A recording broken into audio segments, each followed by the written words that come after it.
achieve through automation. But Cool. hey, we're here. We're live. We're doing hashtag Love My Dub.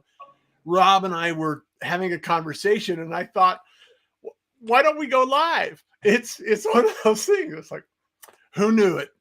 So I want to welcome everybody today because it is Wednesday, and it is an awesome day. Rob, how are you doing today? Good. I'm at the middle of the week, Rob, which that Rob is a version of knee deep in all kinds of stuff, and looking forward to the rest of the week. Well, we're gonna have some excitement because I've been sharing this on LinkedIn that we're going to have a master class a little bit later on today, and Ruben is going to join us on the master class where we're going to be talking about this automation thing. Now, I'm a huge fan of automation, and you guys have built the perfect tool to actually streamline this process and allow people the opportunity to quickly achieve results with a landing page, automation, follow-up, and all of the things that you need in order to succeed in your business. So I'm super excited about it. Ruben, how are you doing? And are you excited about this Wednesday, this class and this course, this master class? I'm really excited. I'm also curious about what that background noise is. It sounds like waves, a heartbeat. You guys hear that? I'm not hearing. Okay, maybe it's just from my side. Is it just your? Okay, I'll close all my apps. Yeah, because if you're hearing noise, maybe the aliens are coming. I don't know. Hard to say. That's the automation at work. That's what that is. It's the automation machine in the background. So all right, I think I solved the problem. Good deal. So what's happening in your world today, Ruben? No, all good. All things automation. That's what we've been talking about. We have been talking about how automation can be used for, podcast booking, how it can be used for testimonial follow-up, how it can be used for a sort of general nurture sequence. I used to call them workflows, but thanks to Rob Botts, I now call them smart sequences. Yep. And remember, not drip sequences, but trust sequences. You got it. Trust sequences. So we're gonna have to really nail this naming convention down. So we got a uniform platform, and we can actually all call it the same thing. Smart sequences, Rob? Is that what it is?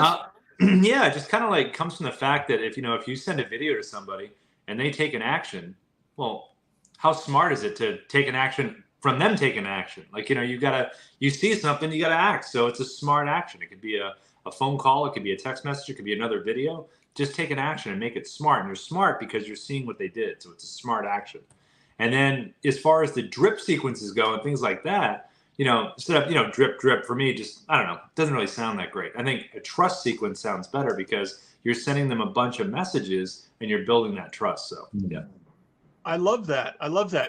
And the sequence, one of the things that I love about that statement, especially when it comes to automation, because automation, feels kind of cold. It feels not warm and fuzzy, but a trust sequence sounds a lot more, it plants the seed of allowing us to think about how can we create trust as we're delivering this video into someone's inbox or somebody's message, because it's really about what can I say, what can I achieve, and what can I deliver in this message that allows them to trust me a bit more about my expertise, my information I'm sharing, and some of the value that I'm delivering in their life. So it's really about trust. So you have anything to add to that, Ruben? I love that. I think it makes a ton of sense here. I think the trust is the biggest thing that we're trying to overcome here, whether it's in sales or whether it's in partnerships or, people are cold or warm. It really doesn't matter. I think trust in the humanity and the relationship, and then also trust in the experience. And sometimes that experience is technology, and sometimes it's a process, and sometimes it's a transactions. Sometimes it's the largest transaction that someone will do in their life, like a real estate deal. So, it's important to overcome this trust. And I think that the value here is being able to have technology distribute content that kind of builds that relationship, conveys, educates, and ultimately, fortifies so that we can do more business with one another. One of the things that I love about the Dubb ecosystem and some of the environments that we're talking about here is it's really, to me, and I'm a huge fan of Dubb, and I'm a huge fan of automation and email and marketing campaigns and those trust sequences. I'm going to start using that, Rob. Those trust sequences, it's a perfect fit because one of the things that a lot of people struggle with when they're thinking about how can I achieve results with my community is they overcomplicate it all the time. And if we're thinking about just having a conversation and asking better questions, you could actually build a super trust sequence with just asking questions and looking for those responses in your sequence, because you're opening up the dialogue to actually solve a problem. It's like, what pain are you receiving? What pain are you struggling with right now? What are the things that you're looking to accomplish? What are the outcomes that you're hoping to develop as a result of this conversation? And even if you're out networking or you're doing one-to-one or you're doing a Zoom session, all of these elements still come into play. So if we can capture that in a video in Dubb, deliver it in a sequence, a trust sequence, each moment of that time in that period, you're going to be able to see that evolve and actually achieve the results you're looking for the audience you're looking to attract. Would you agree with that, Rob? Yeah. I mean, I think there's so many different ways to build trust, but especially with the automations, when you're setting up these like workflows, it's almost like you're qualifying on the fly, because if someone takes an action, oh, hey, I saw that video. Oh, now I'm going to get a different video than if I didn't watch the video. So it's all like these almost choose your own adventure kind of things where we've got to provide the right information at the right time with the right prompts so they know what to do. I just wanted to give a shout out to Jordan. Happy Wednesday. Have a wonderful Wednesday, everyone. And if you are anyone that's in business or you're looking for some outcomes, or even with Jordan, he's an author. He's actually writing a couple of books. He shared this on Twitter. Love you guys. And if you're looking to communicate, because it's such a noisy world now that we're actually looking to dive into things, and the opportunity for us to actually start a conversation begins with a sequence, an automation, because it will work 24 hours a day. One of the things you can do is put links in your bio. Every social media has a bio. It has a link that someone can click to learn more. And what I recommend is have a link that people can take action on and actually make a connection. One of the lines that I love to use is, why download a PDF when you can talk to an actual person? And a call to action, a great call to action is, hey, just book a time where we can have a conversation. We don't know where it's going to go. And you're only one conversation away from getting something that you're looking for or meeting someone that you would like to engage with.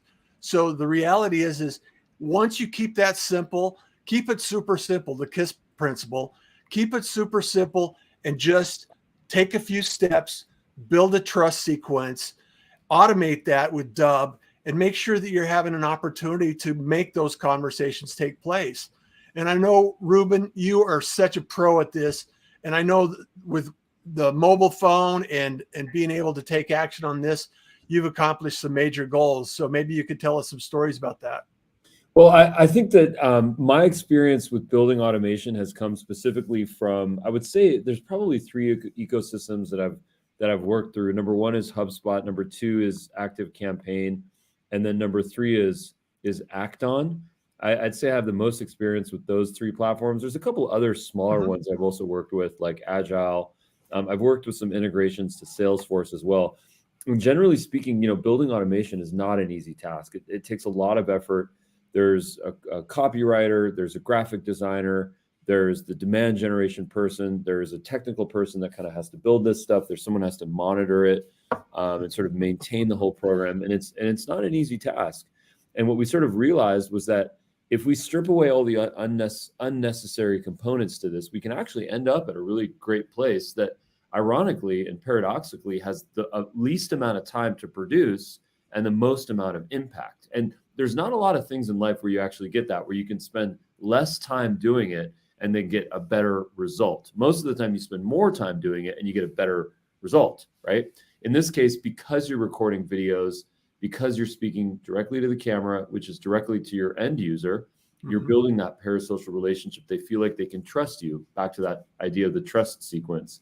And then based on that, they can get educated. They can learn about something. They can be delighted by something that you're sharing. You can provide a very clear call to action so that they can take the next step. All of these things bring humanity back to the sales and marketing process, which frankly is what we're all missing here.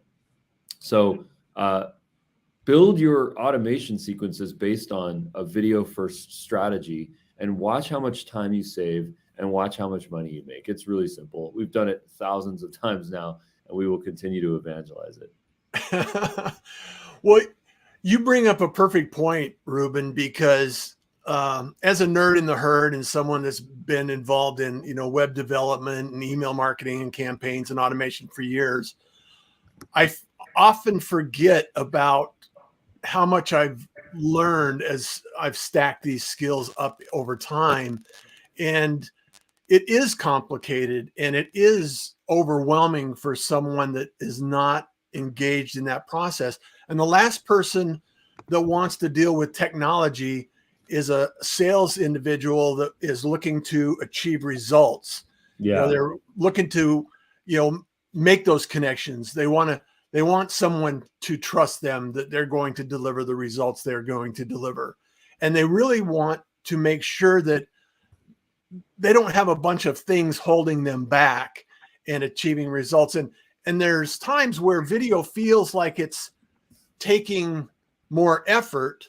However, that it's almost like compound interest. That effort actually expands and contributes to your goal rather than takes away from it. So a little work now in creating your video first strategy will allow you a lot more freedom in the long run. And I think, Rob, you have proven this over and over again with some of the work that you guys have done on Rev Show and your shows online as well. So maybe expand on that a bit. Yeah. So something we talk about a lot too, and this is just kind of a more of a narrow focus, but it's kind of for the bigger picture, is if you take something like the teleprompter, we talk about this all the time. If you're going to make a video, and unless you have something memorized cold in your head, kind of like an acting, if you're doing a scene, you got it in your head and you know it, boom, okay, cool. If you don't, lean into the technology to make things easier. Using a teleprompter when you're making videos, when you write the scripts yourself, write them in your own words. If I'm going to say, I'm going to go to the store, I don't say it like that. I'm going to go to the store. So I write, I'm gonna in my script, right? So when we're using the technology of scrolling words and all the cool stuff we have with our teleprompter, it comes off very natural, like you're talking, and you save so much time. When you write it beforehand, you know what you're going to say, then it's about recording it. And you record those videos so quickly and efficiently. So whether you're doing it on YouTube, social media, or you're doing sales videos, think about being very efficient, lean into the technology, and let it make it easier for you. You'll take less time. It does take less time, and it really and like I said, you have had videos out there that are still working on your behalf. Right. They're still providing value to the community, and the community is still growing. If I look at my analytics and some of the things that I've done in the past, even on YouTube or, content that I've created over time, it seems like the video is always rising to the top. It's always the number one item that people respond and react to. And I just have to believe that everyone that I've ever coached or supported or, had a conversation with, everybody that starts with video, they always say, I don't like the way I look on video. That's everyone. and you just have to get past that little hump in the road. And also, when they record themselves, they don't really like the way they sound. Is that the way I sound? It's like, yes, that's exactly how you sound, and you sound great. It's okay. It's not a problem. And it's like anything else. Just like Ruben and I have talked about music all the time in the past, and it's a practice thing. You have to realize that it's exactly what it is, and you're okay. And everybody responds to you in real life. Why wouldn't they respond to you on video? So, Ruben, you have excelled over the years, and I just love what you do on video. And you and Rob have really done some great work. So maybe you can share a few tips on how you got there. Okay, so I think the first thing for me is that I've seen two different types of recording styles based on personality types. Number one is pre-planned, pre-written, and number two is scripted, right? That's sort of the spectrum. Some people just say, click record, I got this. Other people say, let me write the script, let me build out the content for this, and then let me go either read from a teleprompter or from an outline. And I think that both styles there's a place for both styles, right? On one hand, if you're speaking without something that's scripted, it might come off as more conversational. Whereas if something is more scripted, then it's more intentional, it's more efficient, there's less time thinking, less stream of consciousness, right? So both are very valuable. If you can combine them, you really get the best of both worlds. But I would say whatever is blocking you, you need to figure out ways that you can overcome that block. Like if you don't know what to say, like I've done so many of these on podcasts where we kind of do a blitz of objections, and it's actually a lot of fun. Objection number one is, I don't know what to say. Okay, great. Write your script, because you know how to type. Just write your words and then record that, right? So that solves the I don't know what to say, because you definitely do know what to say. You just get the anxiety when that button starts blinking and it's recording, and that's okay, because that's normal.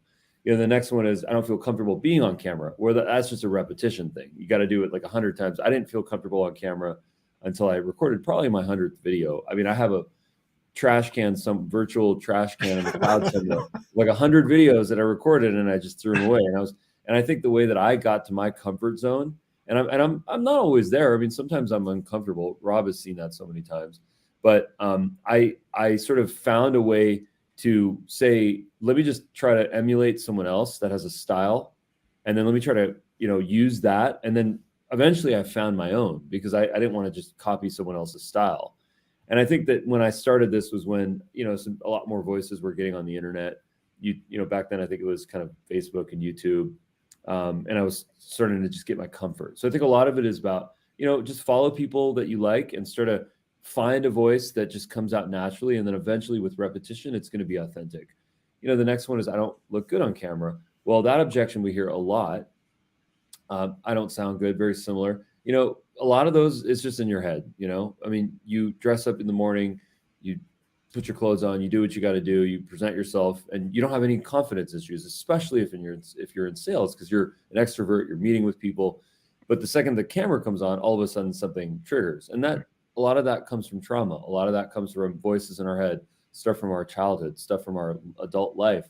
People have said to us, ex-spouses or partners or bosses or subordinates or random people at Starbucks might say, you don't look good, you don't sound good, you have funny hair, you have this, you don't have any hair, whatever it may be. And we just have to get that voice out of our head, because that's just someone else's voice. It's not our voice. We didn't create that. That was someone else's insecurities trying to insult us to make themselves feel better. And that's an unfortunate thing. And I don't say that with judgment, because everyone has been upset at someone else on the road when they made the mistake themselves.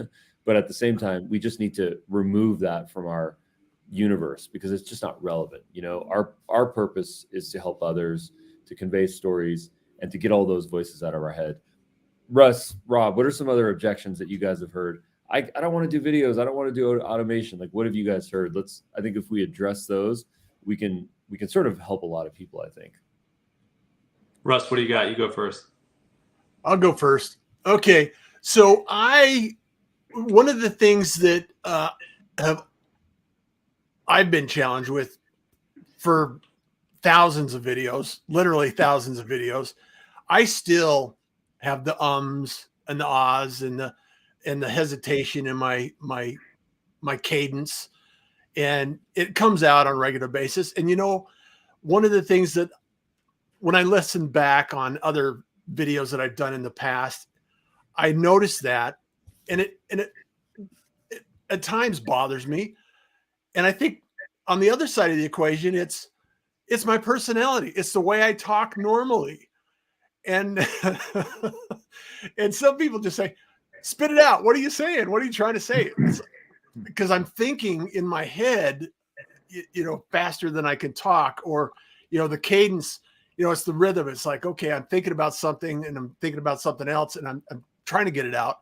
However, just relax. It's okay. You are #you be you. And the reality is we all have our personalities. We all have our presence.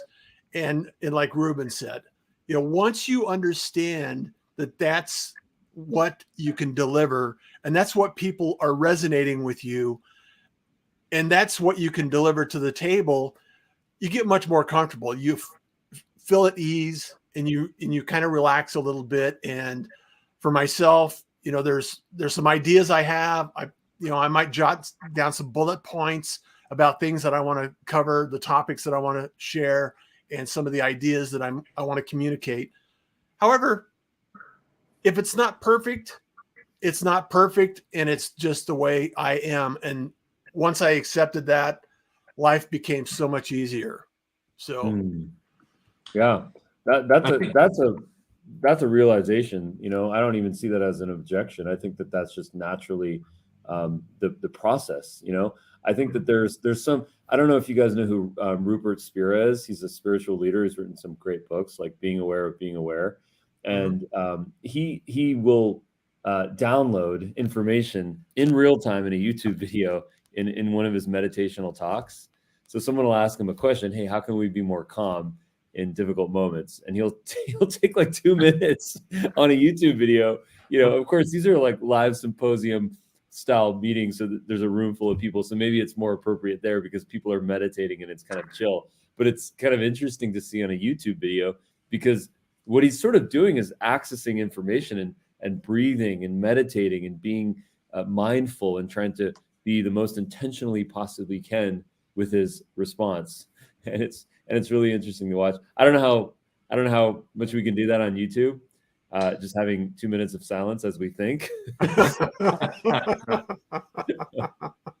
you know what? You know what I blame? I blame everyone's trouble on camera. Ruben, you said like you're fine, but then when that little red dot starts blinking, something happened.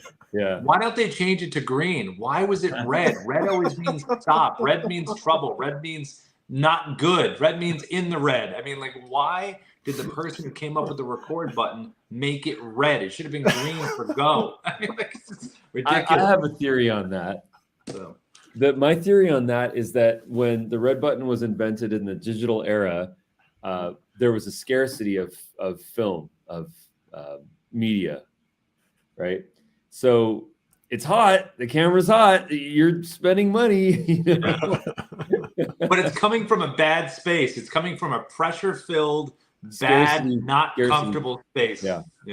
Well, I think that Rob, there's a website called, I think it's change.org, and I think that you could do. I would definitely support this in changing that button from red to green, signifying go. Not because guys, what does red mean? First thing that comes to your brain, what does red mean?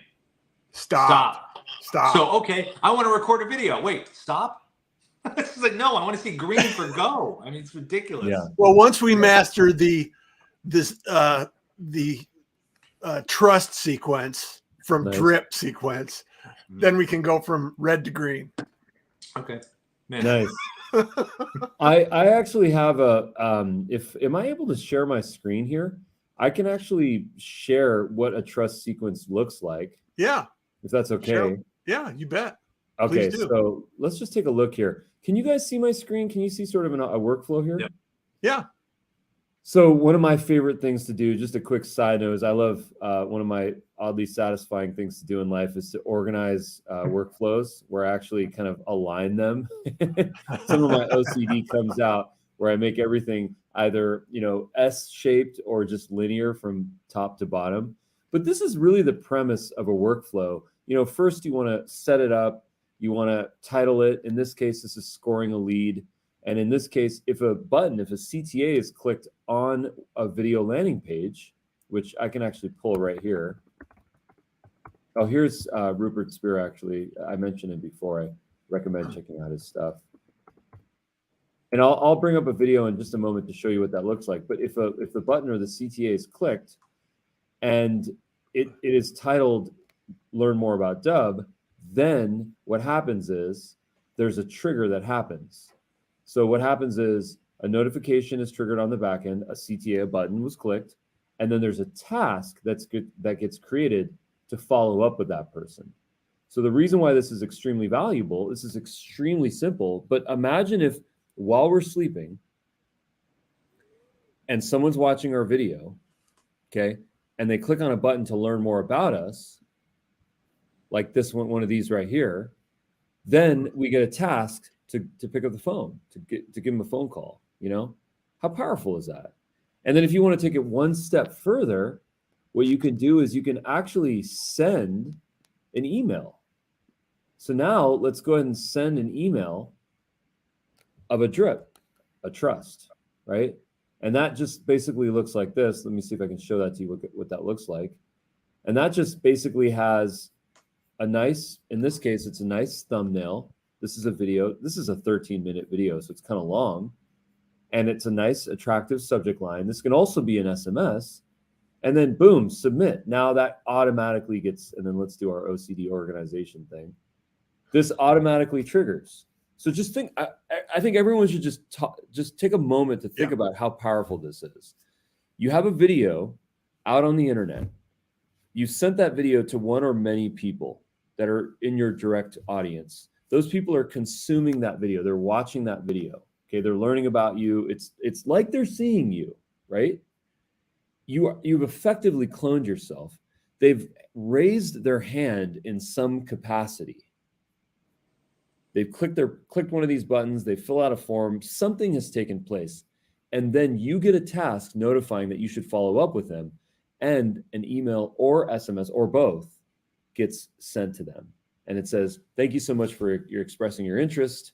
Love to connect. Here's some more information. Please book a time in my calendar." You watch what happens to your booking rate and ultimately your revenue rate. It's pretty powerful what happens. Well, if we believe that automation helps you in achieving more conversations, and you also believe that more conversations result in booking more business, Yeah. It's a math equation, and math don't lie, right? So we have to understand that it's okay if it's useful automation, because what happens is you don't know when people are going to be clicking on that button to learn more about who you are, what your offer is, what the opportunity is. And that brings up a great point that I want to transition into is, if you are watching this today, or you're watching this right now live, and we're here, we're going to be doing a master class in another, an hour, a half hour? I don't know, in the future. And we're going to be diving into this a little deeper and talking about those sequences that you can create very simply using a tool called Dubb. And that's what this is all about. And there's a lot of strategy that goes behind this, Ruben, and we've talked about this many times, but I think it's important for people to understand, just like you said, with a little bit of thought, we can actually create those conversations and allow people into our community. And when we're at sleep or when we're off away from the computer, and I think that's the important piece of the equation, because we can't always control when people want to talk to us, but we can control the opportunity for them to connect with us and book their own time and book their own schedule. So it's really important for people to kind of shift that mind a little bit and understand that that's possible. And it's not as difficult as you would like to imagine. And we're going to walk through that process in the next session this afternoon. Yeah, and I think that one of the things that I always like to discuss is the difference between scale and growth. Scale is when you have the equal amount of inputs and more outputs, whereas growth is where you increase your inputs and then have more outputs. And basically, that's just fancy talk for growth. Means you're hiring more people, you're spending more money in advertising, and then as a result, you're increasing your sales. Scale is when you don't have to increase anything that you're doing. You're just being more efficient. You're using trust sequences. Yeah. You're using content. We're learning from experts like Russ on how to clone ourselves effectively. And then as a result, we're growing our revenue and so many more things. So it's just something to think about, scale versus growth. I love that. I love that. So Rob, any last words before we jump off and take a break and jump into automation again? Well, as Ruben and Darius like to say, automation is the final frontier. There you go. And the final thing that I'll ask Rob, is that behind you, the painting, is that like Godfather and all the mob bosses? Yeah, so I'm a huge movie mafia guy. The Godfather, the original, and Godfather 1 and 2 are two of my favorite movies of all time. Scarface, obviously. Haven't seen a lot of The Sopranos. I'm more of the movie guy. Goodfellas, Casino. So yeah, they're all having a little get-together back there. Okay, because a pirate just asked you if you have any final words in front of about 7 mafia bosses. So good night, Rob. I'm so sorry. Wait. Let me check. Wait, hold on. There's no plastic on the floor. I'm okay. I'm good. No, nothing thrown on the floor. You're good. I'm good. Well, but if you don't see me at 1:30 with you guys, call somebody. Well, I really truly appreciate these conversations because I know that it's going to land someplace, and you can always access these shows and these episodes on lovemydub.com.